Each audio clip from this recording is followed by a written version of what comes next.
नमस्कार, आदाब। मैं अल्ताफ और आप देख रहे हैं जी मीडिया का डिजिटल प्लेटफॉर्म। दक्षिण कोरिया की राजधानी सियोल से एक बेहद दिल दहला देने वाली खबर सामने आ रही है। यहाँ कल रात हैलोवीन फेस्टिवल के दौरान भगदड़ मच गई, जिससे 2000 से ज्यादा लोग लापता हो गए हैं। वहीं 150 से ज्यादा लोगों की मौत की खबर भी सामने आ रही है। पुलिस के मुताबिक ज्यादा संख्या में लोग मौजूद होने की वजह से ये घटना हुई। इस फेस्टिवल में ज्यादातर लोग कम उम्र के थे और सभी ने अजीबोगरीब तरह का मेकअप किया हुआ था, जिससे उन्हें पहचानने में भी दिक्कत हो रही थी।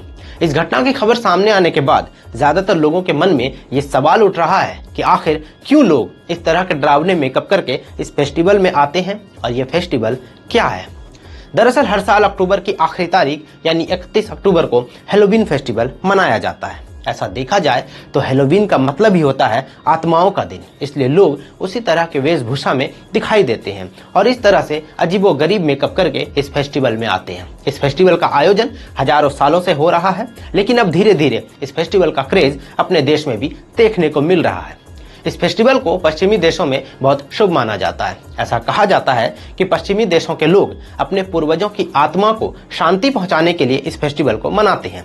इस मौके पर लोग अलग अलग तरह के कॉस्ट्यूम पहनते हैं और खुद भी भूतों, पिशाच, शैतान, कंकाल जैसे वेशभूषा में ढल जाते हैं। इस फेस्टिवल का सबसे स्पेशल चीज होता है इसका कॉस्ट्यूम। इस फेस्टिवल में लोग भूतों के जैसे कॉस्ट्यूम पहनकर एक दूसरे के घर जाते हैं और गिफ्ट देते हैं। इसको लेकर कई शहरों में बड़े बड़े आयोजन भी होते हैं। तो ये थी हैलोवीन फेस्टिवल से जुड़ी कुछ जानकारियां। तो इसी तरह की तमाम खबरों और जानकारियों के लिए बने रहे मेरे साथ और देखते रहें जी मीडिया का डिजिटल प्लेटफॉर्म।